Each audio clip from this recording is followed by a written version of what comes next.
Okay, it is actually a Monday.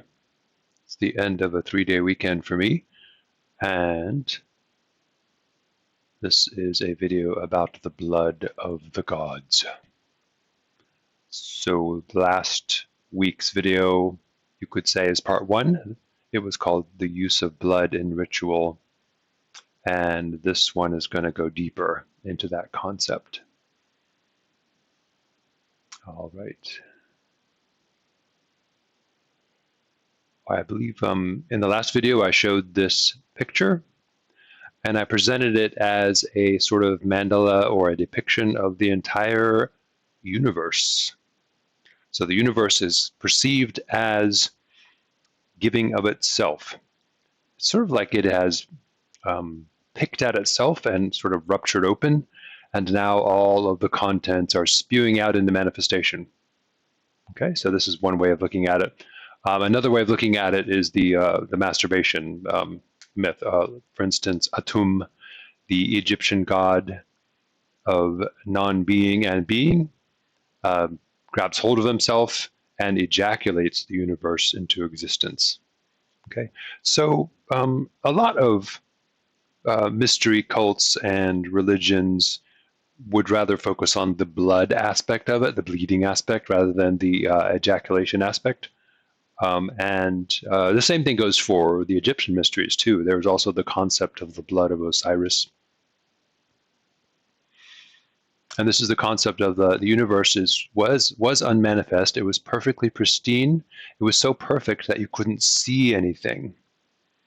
Okay, so eventually it sort of got restless and curled back upon itself and then manipulated itself, like the pelican here picks at its breast, and then the non-manifest pure potentiality within bursts forth and fills up a sort of imaginary space. Okay, and then the universe is born that way. You could even say the Big Bang happens.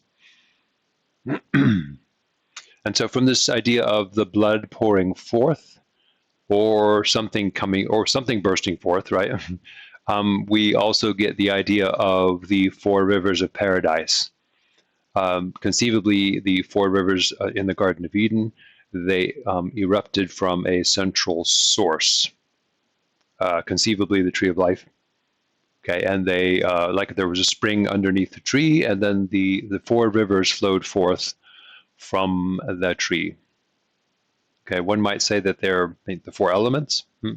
Well, not quite, because we have the cherubim up here in this image. So it's hard to say what they are. Like the rivers of spiritual power that are separating the elements. So each of the diagonal directions, if you look at this diagram, if you look northeast, northwest, southeast, southwest, those are the elements. And between the elements, then we have this sort of separating force. So the spirit, the rivers of spirit flowing out from the divine are actually managing to separate the elements into separate compartments, let's say. And this is how manifestation then happens, because if there's no separation, then everything dissolves into perfect unity, and then you can't see anything anymore because everything becomes de-objectified. Okay, so if you look at a map, if there aren't any territories divided up or portions of land divided up, then you really can't see anything. It's just all one big blob, and it disappears. Okay, and so this is the phenomenological view of the universe as to how it comes into being.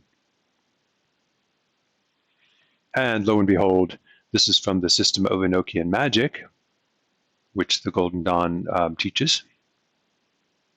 It's not a system that a student has to practice, but it is important to learn it, at least up until you can decide whether you want to use it.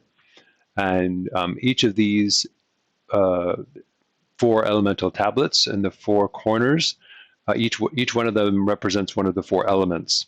And once again, you can see we have the outflowing rivers of spirit coming out from what we call here the tablet of union. Okay, so the spiritual force here also divides the elements from each other, creating manifestation.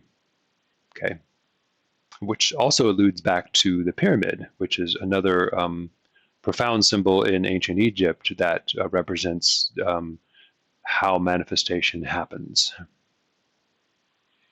And in ritual, a student of Golden Dawn magic, embodies this outflowing force of the divine when he or she performs the Kabbalistic cross. And that's they perform the Kabbalistic cross at both the beginning and the end of the lesser banishing ritual, the pentagram.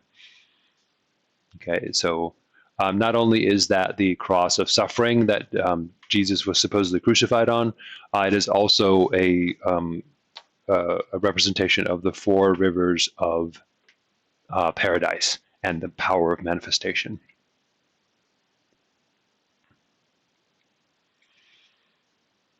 Now, in Greek myth, the gods have a certain type of blood, and it's really cool because in the Iliad, in the Homeric tradition, in the Iliad, the gods actually enter battle among the mortals who are battling for Troy, who are besieging Troy, and the gods sometimes get wounded in battle. Ouch! And they don't bleed blood. They bleed a substance called ichor. And Homer, the author of the Iliad and the Odyssey, he doesn't really say what that blood looks like, what the ichor looks like. But in later representations of the Greek gods in the battle, it's described as golden in color. And there's a lot of mythology built up around, like, well, it's gold. Why is it gold? So apparently, the Greek gods on Mount Olympus, they were immortal, but they augmented their power by eating ambrosia and nectar, or drinking ambrosia and nectar. It's not really clear. Ambrosia was probably a food, let's say, according to some myth, and the nectar was a drink. But sometimes the ambrosia is described as a drink as well. All right. And the ambrosia was what they imbibed to augment their immortal stature. Okay. Sometimes it's described as giving them their immortal nature. And there are a couple of myths of mortals who were given ambrosia and nectar and then turned immortal because of that. But there are other stories of, like nectar being spread upon people's flesh or whatever like that, and it didn't make them immortal, but it gave them like special powers. Okay, I believe Achilles might have been bathed in nectar or something like that, and that made him immortal. That's one myth anyway. And was Penelope, the wife of Odysseus, was also bathed in nectar, which made her look very young and beautiful and attractive to all of her suitors. But it didn't make her immortal. Okay, now these various foods and substances that people could supposedly imbibe to gain special powers or to experience immortality, they go by various names in various cultures. So in the East, we have Amrita. I assume that's from India. And from the Middle East and from the East, we have Soma. Soma is very interesting. We're going to talk about that in a bit. We have apples of immortality, which was from the Norse mythology. In other words, Thor and Odin and the other gods ate apples of immortality. And it's not really clear, well, does that mean they were mortal and the only thing that kept them immortal was eating the apples? It's not really clear sometimes. And then Odin himself drank of the mead of poetry. And so that's another sort of substance similar to the soma or the nectar of the gods, which gave him incredible prophetic powers and magical powers. And let's see, from the Stoics, we get the idea that the universe is ensouled or inspirited by pneuma. So in uh, the later Greek cosmology, the entire universe was filled with an essence called pneuma, which is sort of like a combination of air and fire. Okay,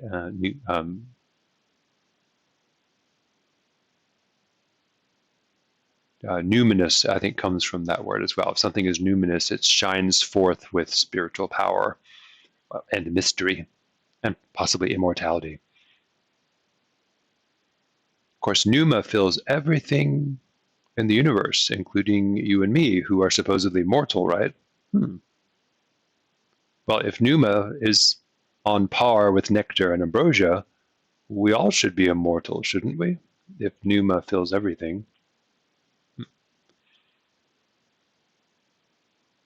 All right, then we have ordinary everyday objects, which are used as analogies for the substance of immortality, the blood of the gods. Okay, so the Greek gods would eat ambrosia and nectar, and it would turn their blood into ichor, and it would change to a golden color. Okay, if you wounded them in battle, it hurt them really badly, but it really couldn't kill them. Okay, and then the wounds would heal very fast.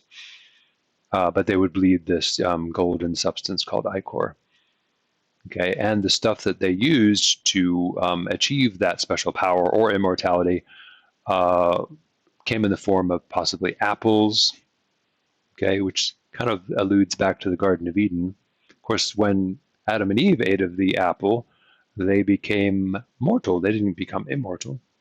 But of course, if they were to reach, that was from the tree of knowledge, right? So if they were to reach for the tree of life, those apples, or whatever they are, would be able then to grant immortality.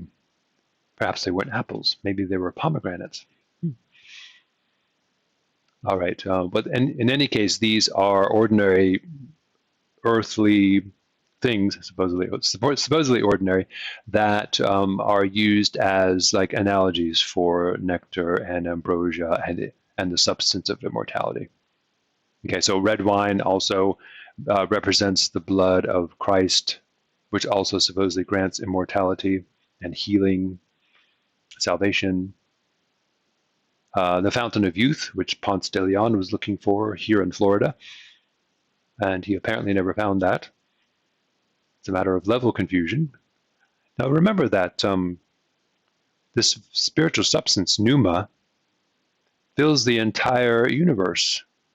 So everything is numinous, everything is immortal. So why would you have to look around for the fountain of youth if everything is already that way? But of course, why would I refer to myself as immortal if it's pretty clear that I'm going to die like anybody else eventually? So it's interesting, this substance that we can imbibe or ingest or infuse ourselves with, what is it exactly? And does it make us immortal, or just does it help us experience our true nature as already immortal, able to take on many different forms and just to keep going and going and going? Okay, so this force of life and energy and immortality is also equated with the breath. And so we have practices like Qigong from, I guess that's from China, that use a lot of breath work, and then they view the life essence as inhabiting the air somehow. Okay, and this is a very interesting idea too. And remember what the Greeks thought is that fire and air combined held the pneuma, the power of spirit. Okay, and there's some interesting science behind that too, by the way, that has emerged somewhat recently, within the past 50 years or so.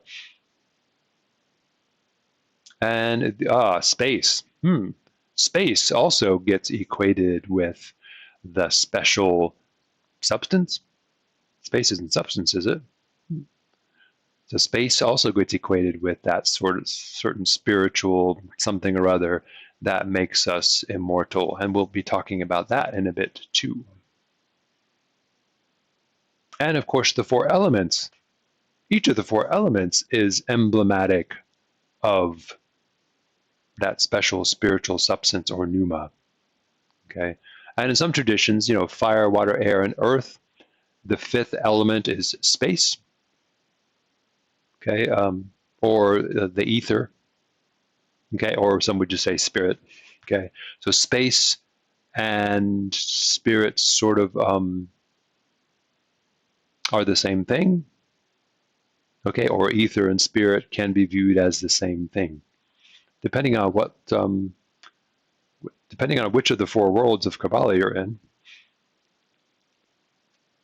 And in the Grail legend, the Grail is a very mysterious thing. I know that in common imagery, it's normally referred to as a cup, but the Grail in the Grail romances took a variety of forms, notably the lance and the cup, and the shield and the stone. And I think somehow these were elemental manifestations, like the lance could have been fire, the cup could have been water, the shield, I don't know, the stone would be earth. I guess the shield was air. But anyway, this grail could take these various forms, okay? And I think the oldest myth of the grail is that it was a stone, and it was actually an emerald on the crown of Lucifer when he fell from heaven, and it fell off of his crown as he fell. And then the neutral angels found it and hid it away somewhere, and that's the Grail stone, also known as the Philosopher's Stone. So one of the coolest ways to experience this sort of blood of the gods is through space. And so, there are various videos out there about minimalism and decluttering. And one of the things that's really curious about decluttering is that when you declutter your home and you get rid of stuff you don't need, there's a lot of energy released, quite a lot of energy, actually. And this is the idea, like, so why does sacrifice, lead to a release of energy?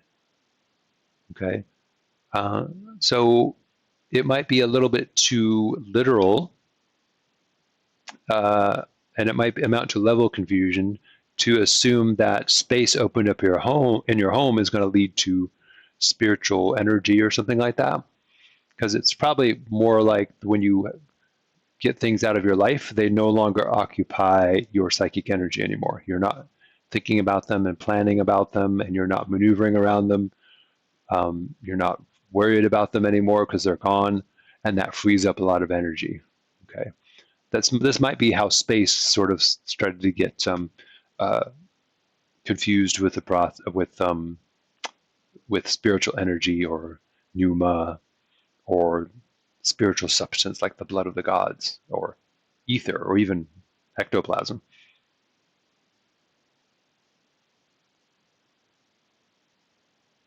And so in a temple space, we have, especially in the Neophyte Temple of the Golden Dawn, we have the dark pillar and the light pillar, Jacinth and Boaz. Boaz being the dark one, and Jacinth being the white pillar. And these reside in the east. And this is the tarot card of the High Priestess, and you can see that between the pillars, so the two pillars of manifestation, they represent the apparent opposites. Okay, and so when the primary deity, like Atum, gets restless and touches himself and spews forth the universe, one aspect of him, like let's say his hand is Jacinth, and then his member would be Boaz, and the two of them now interact and do some vibrating or pulsating, right? And then that causes manifestation to come into being. So the vibration between the light and the dark. Okay, this is similar to Genesis, when the light was separated from the darkness. Okay, and then of course in other traditions like Kashmir Shaivism, the vibration between the light and the darkness produces manifestation. And then so here we have strung between the pillars this sort of tapestry that is the space that has been opened up between the two aspects of God that have been separated from each other there. And now there's a vibration like sort of shimmering across that tapestry behind the high priestess. And you can see that she herself is a representation of that vibration. You can see it in her robe there as it spills out onto the floor like a liquid sort of substance. Okay, and the tapestry behind her has pomegranates on it, which are a symbol of the fecundity or the power of a life in potentiality, because the pomegranate is full of seeds. Okay, so that shimmering veil of vibration is potentially capable of producing everything in manifestation, and that's represented by the pomegranates there. Okay, not only that, but by the high priestess herself. Okay, so then in this kind of view of the universe, everything that you can see as a mortal being is the robe of this goddess, Isis. And part of the mysteries, mystery traditions, Isis is quoted as saying, "No one has looked beneath my veil and lived." Okay, in other words, those who are alive and those who are mortal, all they see is the veil, the shimmering, vibrating field that exists between the darkness and the light. And this is how we exist in our state of ignorance. In our unenlightened state, all we can see, we can't really see the tapestry itself. All we really see is the various patterns of vibration. And so we mistake those patterns of vibration for the universe itself. And that's a mistake, because the actual universe only consists of the tapestry, not the patterns of vibration in that tapestry. Okay, and supposedly an enlightened being can see the tapestry itself. Okay, so can you, but you just don't register. Somehow an enlightened being knows what's happening. They can see it. Now the reason we can't see it is because we are caught up in this dichotomy of spirit and matter. And there's a way that we can rescue ourselves from this dichotomous view of things, this duality. Okay, this is why the traditions of enlightenment are called non-dual. So it kind of breaks the spell of that duality. Okay, and pretty cool. In the Western traditions, in the Western mystery traditions, there's a really cool antidote to this spirit-matter split. Okay, in the Grail Romance religions, the Arthurian legends, the rift between spirit and matter is called the wound of Amfortas. That's the Fisher King who's been wounded. He can no longer see that he and the land are one. And when that happens, he becomes a tyrant, and his kingdom becomes a wasteland. He was wounded that way, as are we all. Okay, we have lost our ability to see that we and the world, that we and nature are one. That's the wound of Ampertas. In the Kabbalah of the Golden Dawn, the gap between spirit and matter is referred to as the abyss. You might think of it this way: when Atum, the Egyptian god Atum, decides to touch himself and stimulate the universe into existence, okay, the gap between his hand and his phallus is the abyss.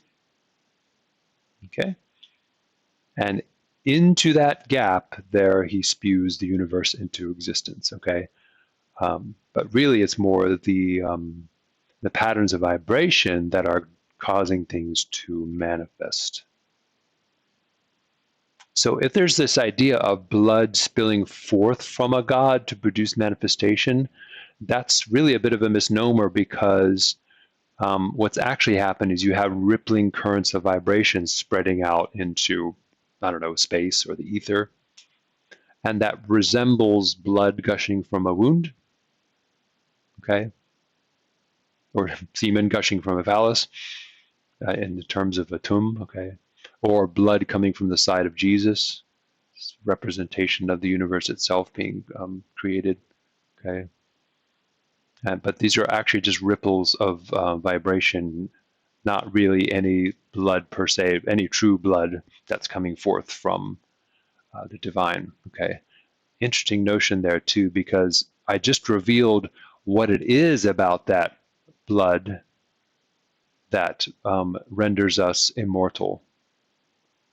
But it's not that easy to see, is it? I just revealed it, but of course, no, you didn't. Well, you have to infer it, okay, and I will talk about it in a bit. All right, so let's do the antidote to this spirit matter.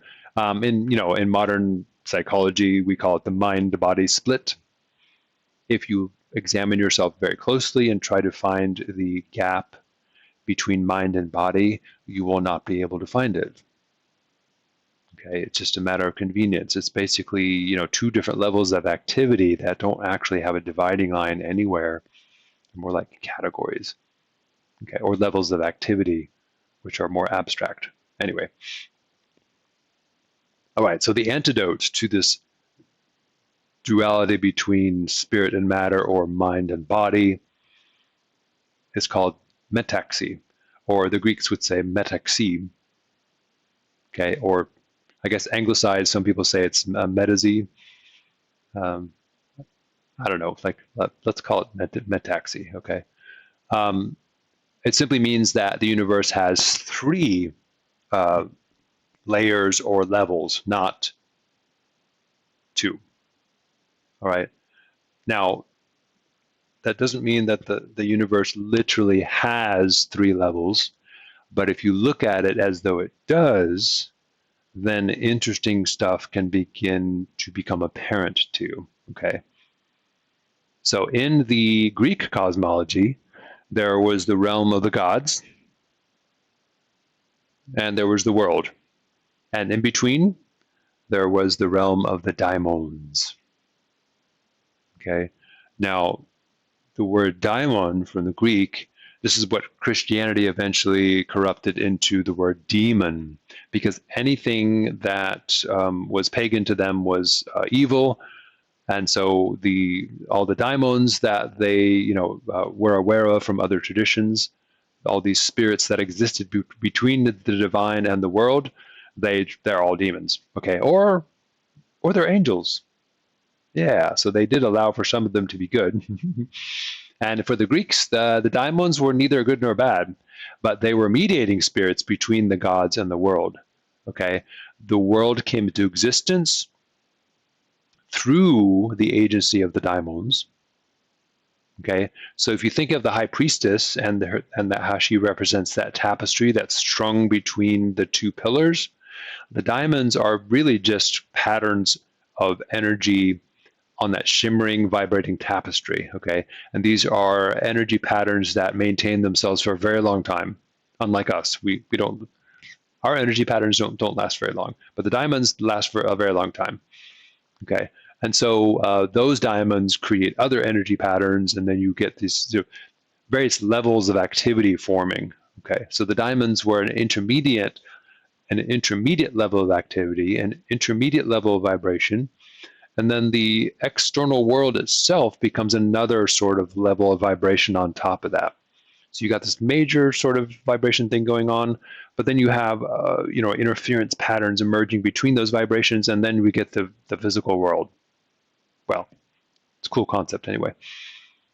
Okay, so now that turns into, when it comes to the microcosm, or just or for an individual human being, each person then has a spiritual level and a physical body level and a soul level.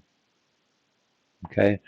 Really, the body only does consist of spirit and body, but the vibration between spirit and body is the soul. Yeah. And so a lot of things can be healed this way. If you think about the wound of Amfortas, that chasm that exists between the king and his land, because he no longer sees himself as one with the land, right? That is healed when he can see that there is between him and the land, there's soul. That there is no gap between himself and everything else. If there appears to be a gap, that gap is filled up with this thing called soul, okay, which consists of the vibratory pattern that exists between spirit and matter. And when we lose sight of that sort of hidden vibration between everything, betwixt and between everything, we are lost, we are wounded, we are damaged, we are traumatized. Okay, and then the way to get back to our healed state again is to restore our soul, or we restore the soul of the world. Okay, not really, it's been there all along, but we lost the ability to tune into it and recognize that it's still there. And the very interesting thing about this soul is that it doesn't really exist between, it exists everywhere. If you want to experience spirit, you can only do that through the soul. And if you want to experience matter, you can only do that through soul. Soul is the medium through which everything manifests to awareness, that vibration. You might say that the ultimate stillness that is the divine cannot truly appreciate itself or become aware of itself unless there is that vibration happening. And that vibration is ecstasy, bliss. It's God looking at himself in the mirror, being really turned on by what he sees, and producing more and more universe as a result of it. Okay. And we have, of course, the vibration. This is the Sri Yantra mantra, which is a really cool version of the hexagram, as you can see. The two forces of the divine, the upper triangle and the lower triangle, come together. That's basically God touching himself. And this amazing tantric sexual act emerges, a major pulsation and vibration, which is responsible for producing manifestation. Okay. And so these rippling patterns of vibration, they resonate with images of the universe touching itself and then spilling forth from itself. Okay.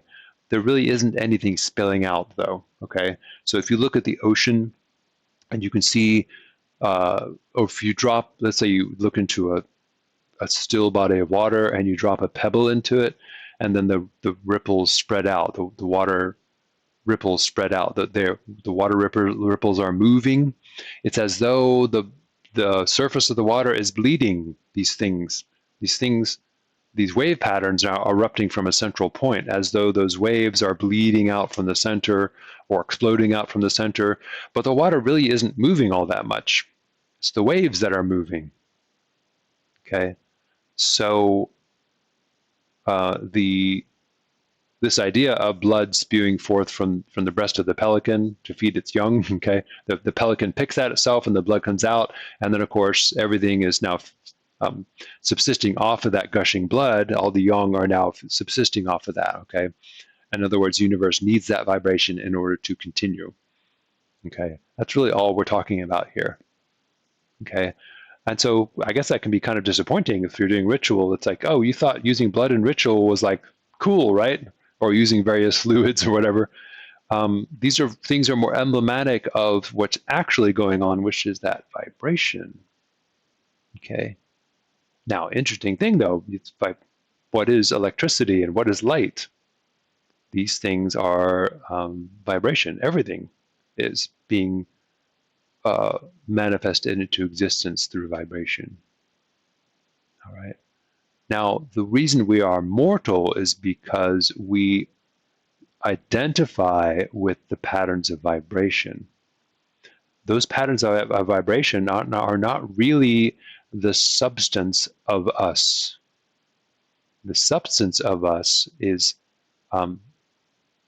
that which is being vibrated. Okay, we are not the ocean waves. We are the ocean. Okay, so the ability to look at the wave pattern and infer the substance that's actually waving at us, okay, that's how you realize your mortal nature. And this is why the blood of the gods spilling out somehow is supposed to bestow immortality. If you know how to imbibe of it, or if you know how to drink it, or if you know how to process it, okay. So it doesn't even matter what you're looking at, as long as you're able to realize that this is all vibration, and it's not really the true substance of which everything is made. Okay, the true substance of which everything is made is invisible behind that wave pattern, and that's the substance of the universe itself. Okay, and that's why. And now that substance is absolutely indestructible, of course. Okay, and that's the immortal substance, which is actually the philosopher's stone. That's what the philosopher's stone is. And it's often referred to as a stone because it's absolutely hard, absolutely still, absolutely quiet, absolutely clear, like a diamond, absolutely invisible. But you don't need to look at it to discern it.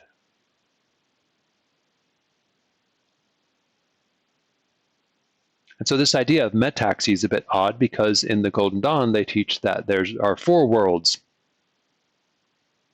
And the Greek version of the universe, this metaxy, was basically spirit, soul, matter, and that's it.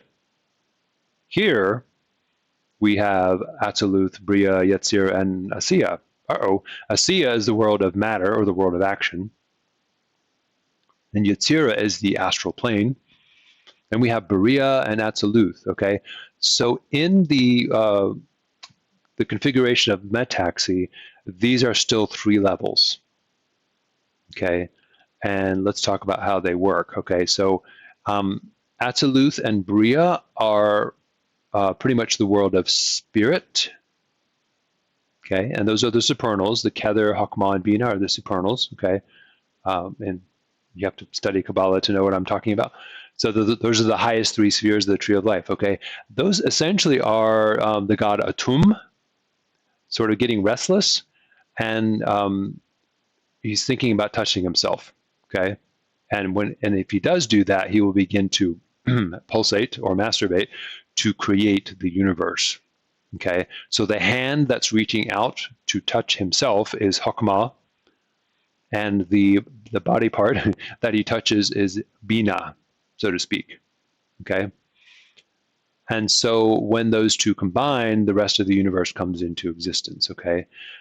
And of course, as God reaches out, or as Atum reaches out to touch himself, the space that is enfolded by that arc of touching himself, okay, is the abyss.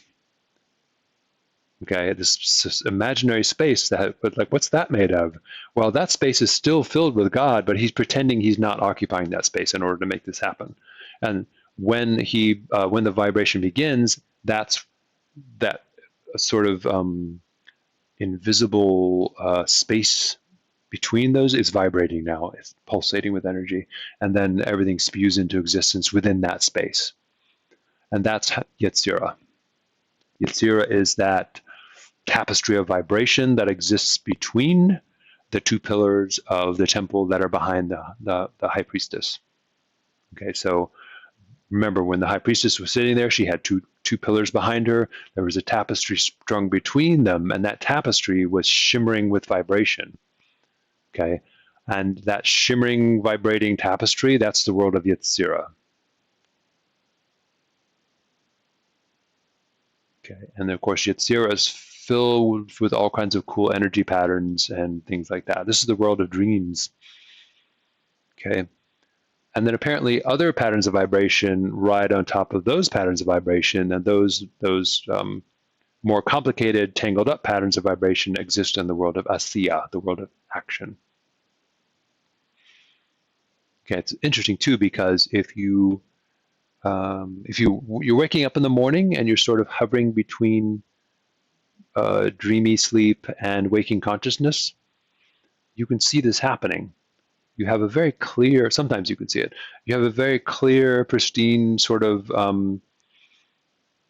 uh, psychic space where imagery is arising and everything's very fluid and everything can change rapidly. Many incredible feats of imagination are possible, like you can fly and you can levitate and you can have superhuman strength or things like that, right?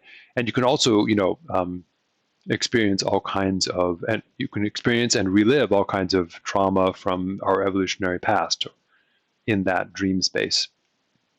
And as you wake up, something closes in, and it's like these two curtains are closing in and they're shutting down.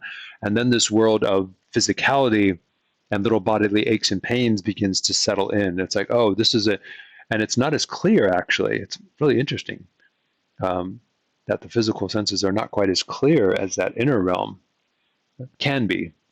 Okay, so the inner psychic world can be much clearer, actually, than the physical senses. Okay. Um, anyway, this is why in magical ritual we have the gesture of rending the veil, where you stick your hands forward, here we go, stick your hands forward, and then draw them apart like this to indicate that the world of the realm of the senses is being pushed aside. So now we are entering into that space of Yetzirah. Okay, and that's the world of the soul. Okay, so Yetzirah is that realm of vibration between the extremes of the spirit world. Okay,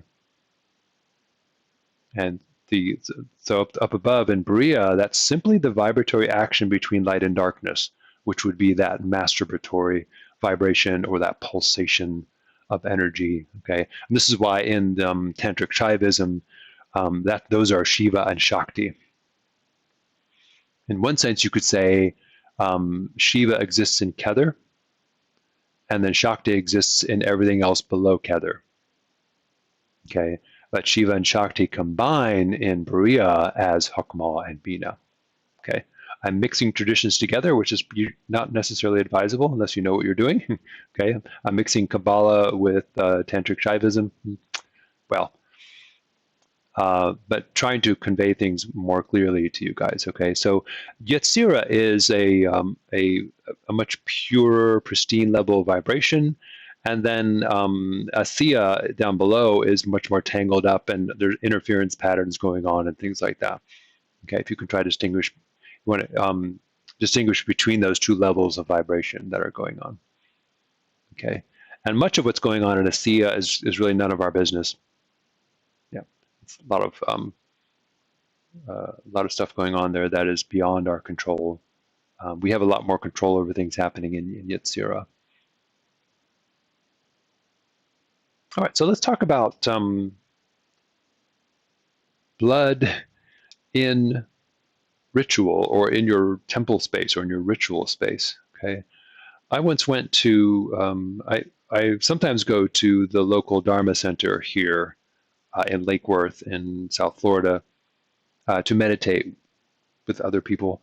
And a Dharma center is a Tibetan Buddhist center. Okay, I'm not really a Tibetan Buddhist, but twice a week they're open to the public and anybody can come hang out with them and meditate.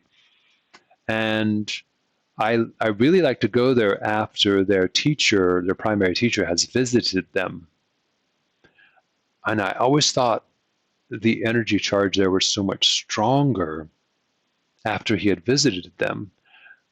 But then I noticed something. It's like they were right after he had been there were live plants all around the Buddha on the altar there. And at other times when I would go visit there, most of the plants, or all of them, I guess, were plastic. I thought that was rather interesting. And so it seems as though um, the putting plants on the altar like that and then having them sort of slowly die because they're basically just stems, snipped flowers, put in water, and those plants will slowly die and you have to remove them before they turn unsightly. Um, they do exude a certain kind of, I don't know, ectoplasm or something, or I don't know, etheric energy or something like that. It's not very much, not really. But I thought it's kind of amusing because it's kind of like, wow, this is like necromancy. We're not using, human blood or animal blood, but we're using plants and they are slowly sort of dying and decomposing there, right? Radiating a little bit of heat, a little bit of energy.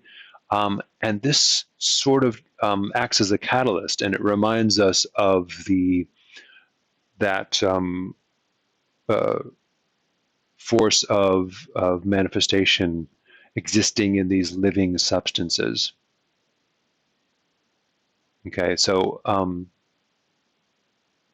it's not that the blood or the nectar or the sap of these plants contains a lot of energy, but there is some energy there and we can feel it on some level. And it acts as a catalyst so that we can, in the imagination, conjure more of the same. Okay, so if we were to use, let's say if you use blood in ritual, which I don't recommend, or semen in ritual or anything like that, sort of like the tantric sorcerers do, right?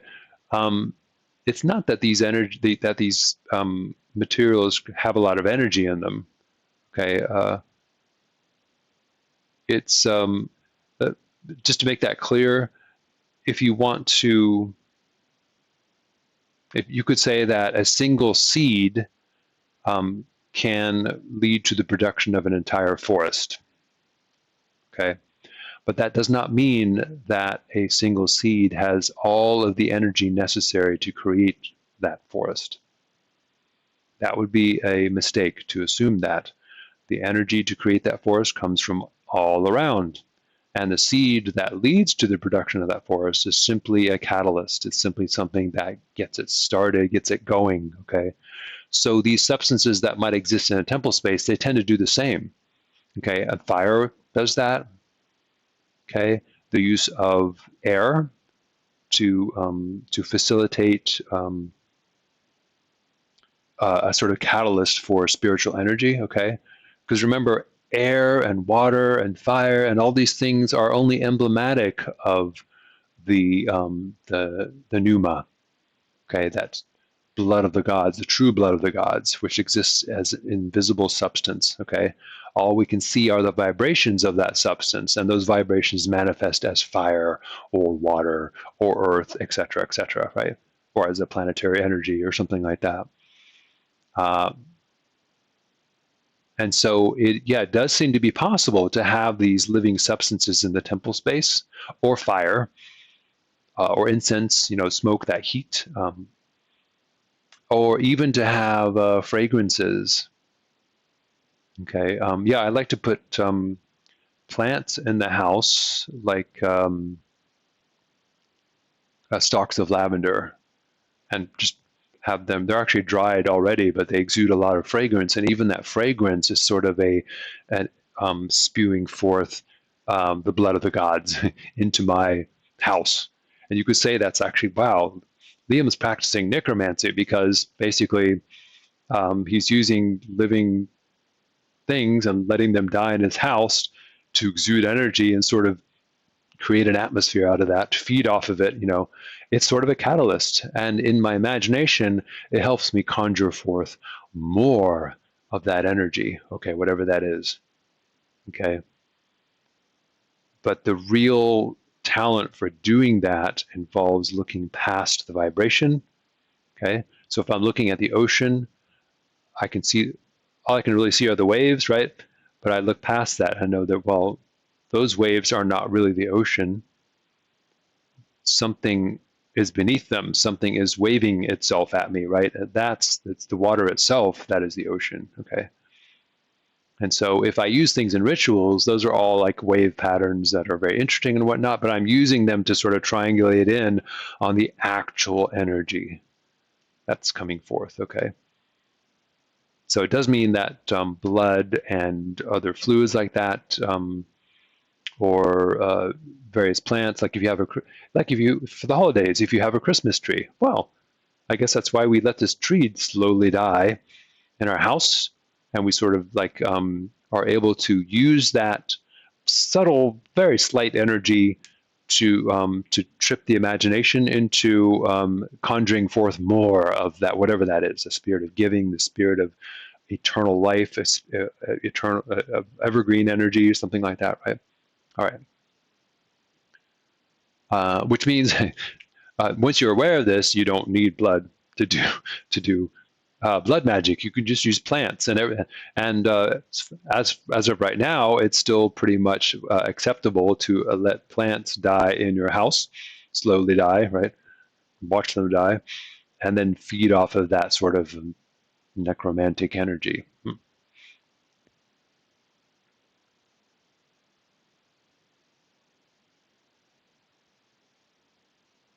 So I should end this video by talking a little bit about idolatry. So in other words, if I install something in my temple space and say, oh, it's like a statue, right? That is the god. Wow, that's idolatry, right? Like I'm worshiping the statue. I think it's really silly to how, the Christians came along, after the pagans, and they criticized the pagans for worshiping, rocks and trees and statues, and naturally they have a good point logically. It's like, well, is the statue going to talk back? I mean, really, come on. And they would claim, well, I'm just looking into a completely unmanifest realm of my invisible God who's everywhere. Okay, but the cool thing is that the statues or the trees or the things that they are looking to as manifestations of that, those offer a soulful connection between the realm of the God and us, much more powerful. And the Christians came along and said, no, all that soul, all those images, those imageries, and the idols are all evil, right? They took away our connection to that internal realm. They got rid of the metaxy, okay?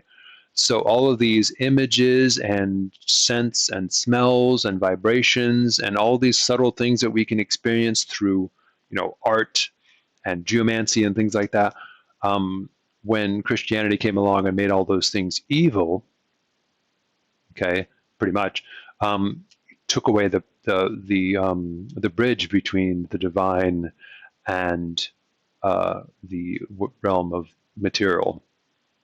Okay, and so when a magician uses a pagan idol, he's not worshiping the idol, of course not. We know that, right? That idol is a catalyst. So the idol, or if he's using various substances like spring water um, or fire, or things like that, those are catalysts for bridging the gap between the spirit level and the material level. Okay, so to use imageries and sensations and all of these things, that is to participate in the level of the soul. And this is why practicing magic is potentially very therapeutic, because it heals the wound of Amfortas. It reinstalls soul as a medium of manifestation between spirit and matter. And that can be very fulfilling, very healing, very soothing. It makes true fulfillment possible. Okay. But it's also dangerous, because if you don't learn to see past the patterns of vibration to the actual substance of the universe itself, you are then lost, and you can truly be an idolater then. As most magicians are, unfortunately. That's what initiation means, the ability to get past the veil of the high priestess, or to see that what the veil actually is. All right. Hopefully that was clear. Yeah, I do these videos, and I just when I'm done with them, I'm left with the sense that I've just confused everything much more. So hopefully that has made things somewhat clear.